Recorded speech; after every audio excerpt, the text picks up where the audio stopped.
Hello everyone and welcome back to Sorcery. Episode 5, I think? I'm not sure. Yeah, let's enter this village ahead of us. Today has been a short day with a few true dangers, with a decent meal and a night asleep. Your next day will start auspiciously, so you begin to gently climb down into the village. You follow the path down into the village, pausing in the sign which declares it's to be Dampus. The streets are thin and narrow, and the buildings have been set close together as if trying to withstand a storm. There's a terrible smell hanging in the air, all in all. It seems an unpleasant place.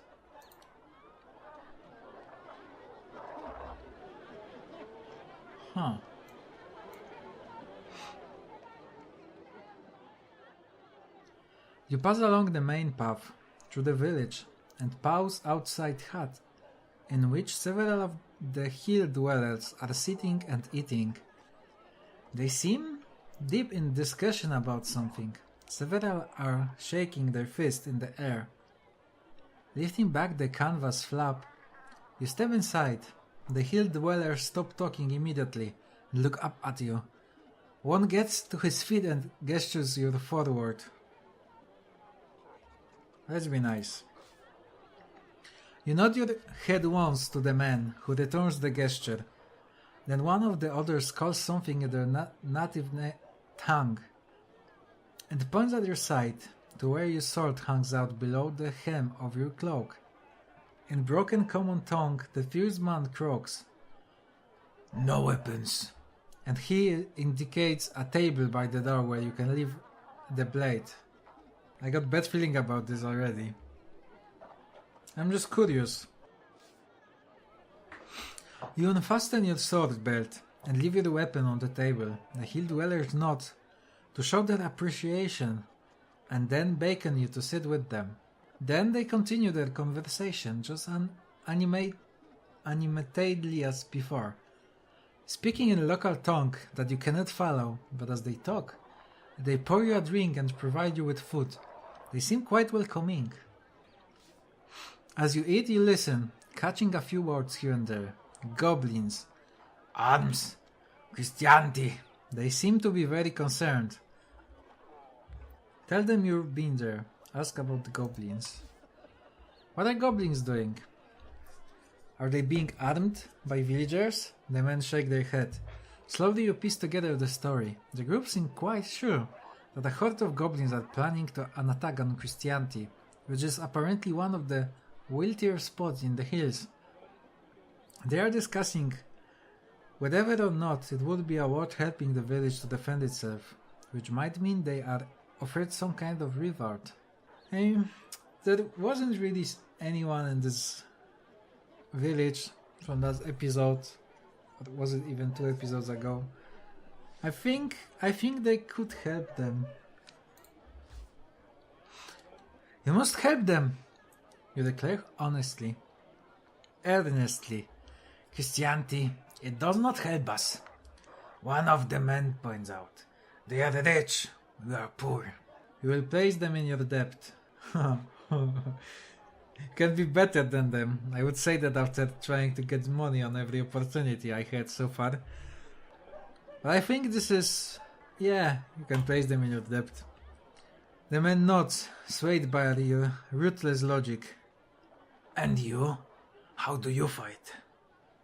One man asks you. I serve the king of Anal land. I serve myself. I will help those that need it. I kind of serve myself at this point, I guess. The man shrugged. Then you serve of shadow. The sun, it is going down. The evening draws to a close. The men thank you for your counsel and leave, one by one.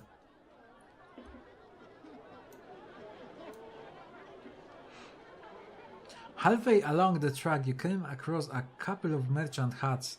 You browse for items worth buying with your 25 gold pieces. Your attention is taken by a finely woven skull cap, a finely crafted sword, and a small bag of provision. Better sword.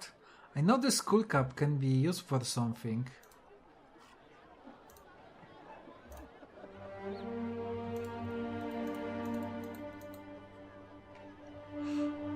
Ah, this is one which lets me read minds. That sounds oddly useful, does it?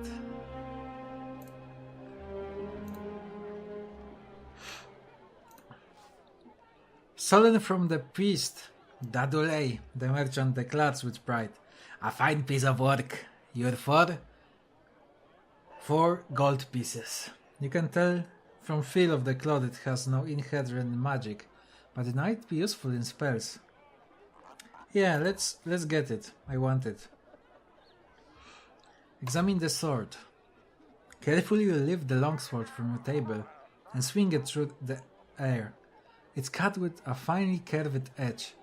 A fine piece of work, I'm sure you agree. The merchant enthusiasms. 6 gold pieces. Hey, this is quite cheap. I was afraid this will cost me more. Should I take it? Provisions. You examine the bag of food. There is about enough to last 3 days. 6 gold pieces, the merchant says, with a smile. Good for a traveler, I'm sure. Yeah, let's just stockpile on everything we need. Why not? Because we can. That's enough. You nod to the merchant. The merchant smiled. I see. There anything else I can help you with? Is there any work to be had here? Is there somewhere I can go to sleep? He points you down a side road that leads to the inn. You thank him. Should we sleep in the inn, or should we head out of the town? I mean, I don't know, will we sleep there even? Following the merchant instruction, you quickly find an inn in the very center of Dampas. This tumble-down building with mud spread across the floor, and a kitchen range that fills the air with an appealing spicy smell. The man who runs the inn is wiry and looks as if he does not eat a thing himself. 3 gold pieces for a hillhog's broth, he tells you, and 3 for a place to rest your head. You've eaten today already, so you're not so hungry. Now, I will kind of without money when I head to sleep here, but I think that might be good for me. You pay 3 gold pieces and the man shows you to a mattress in one of corner of the room. You dream strange dreams as you sleep. Your thoughts are dominated by a strange woman in the hut. In your mind, she has become younger and more beautiful than she truly was. Flowers seems to blossom from her hairs as thought she was grown from the earth herself. Overhead you fancy your hair.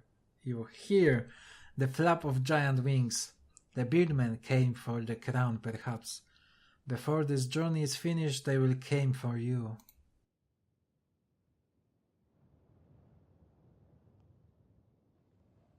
You rise early, dismiss the attention of the innkeeper, and head out into the street. Within a few minutes of walking, you are out of the Dampas and back on the road. After another hour or so, the way bridges, with the one path heading up into the hills and the other turning downhill, and along one side of the barren Torre Ridge. Is that village you can make out on top of the hill? It seems a lonely place for it. I kind of want to go down here. Why not? You follow a meandering path around the side of the hill. For most of the morning, it's difficult to see the way ahead through the tree line. But you can't see any other alternative, so you keep going, and eventually the path bursts out onto a narrow stone ledge. High above the valley floor, The ledge leads left and right, there is no way forwards. Looking left, you can see that the narrow ledge is formed by a splitting of the rock that leads all the way down to the misty valley floor. If there is a path up there on the other side, it is not clear from here.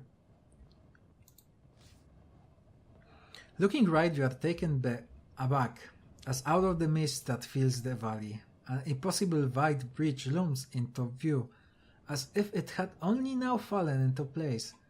It is made of planks and thick ropes, and it's suspended from this peak to peak on the other side. Who could have built such a marvel, and how long ago? You take a moment more, staring at the bridge. It forms a delicate curve across the valley, swaying very slightly in the wandering wind. But the more you look, the more it seems too perfect. Could such bridge possibly exist? Or is it a mere illusion to trick the incautions traveler? I don't really think like I need to eat at the moment. Getting to your feet once more, you take a moment to find your balance before moving on. One slip here and you will fall a long way down. There are some mines here. Abandoned mines. Huh. I guess we could check the valley. The bridge seems untrustworthy. Should anything happen while you were halfway across it, there would be no escape, but the last, most final kind. Better to walk. You make your way along the stone ledge. The angle is steep and it's hard going not to stumble. At the valley floor is a dried up river, covered in worn stones, haunted by water that is now long gone. Small caves open in the rock face nearby, with rusted machinery, abandoned outside. There was a meaning here, once, but it must have been a long time ago. A wider track, made for carts carrying ore, leads up to the far slope.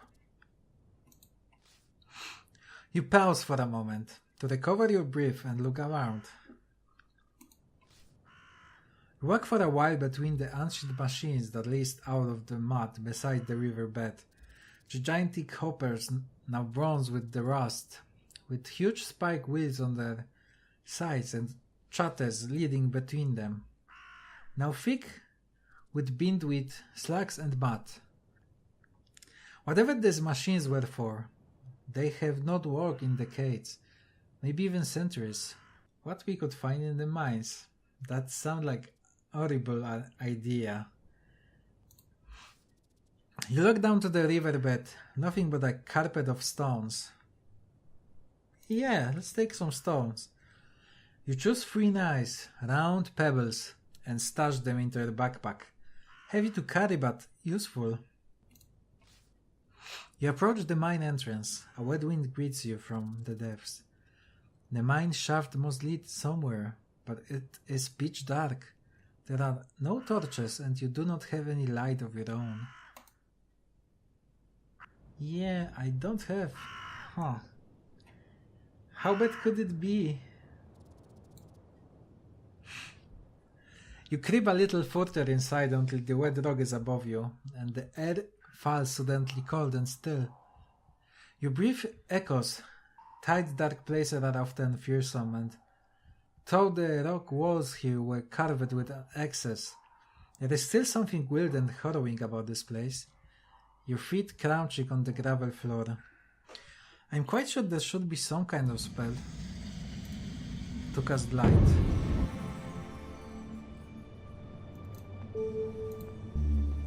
Sus.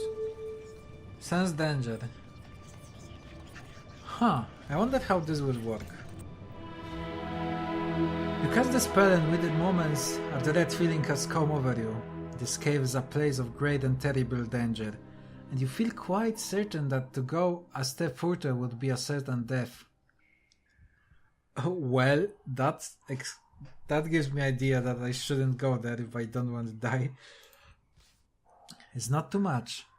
You turn and hurry back to the sunlight out of the valley.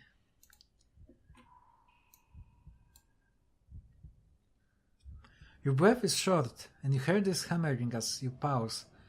Halfway up the valley slope, a small wooden hut is opposite set a little way back from the path. You stop to watch the hut, dropping behind a bush out of sight as you do so. After a few minutes you see a troll emerge, ducking to God through the tiny frame of the building. He's clearly guarding something around here, perhaps a mine, or perhaps he was stationed here long ago to guard a city that has now crumbled to ruin. Can we just tag with the troll? The creature stands outside the hut for a few minutes, looking this way, and that his colossal head turning with the speed and dexterity of a mill wheel. Then he stomps away around the curve of the hill. You probably have a few minutes before he reappears. You seize the opportunity and race over to the hut to see what you can pilfer inside. You find it. It's a barren shack. There is a low oak table in the center and no windows. There is no door either. A pile of blankets in one corner is the only nicety. By the look of the table and its stains, this is where the troll sharpens his blade, skins his rabbits for the pot and sleeps. It is certainly strong enough. 4 white trunk legs supporting a split trunk, top edged deep and curved. The creature will be back any moment. You should go. You've been here long enough. Quickly you turn and hurry away just in time to see the troll returning from its patrol around the edge of the hill. It hasn't seen you and is too stupid to notice anything you might have moved or left out of place. It moves to enter its hut. I need to be reasonable here. With the troll out of sight, you hurry away along the path, not pausing again until the hut is far out of sight. Okay, I think that will be enough for this episode. Ahead is Bir Yatanti. So I wonder what awaits us there. Thanks for joining me in this adventure. And I'm gonna see you in the next episode. Hope you enjoyed. See ya!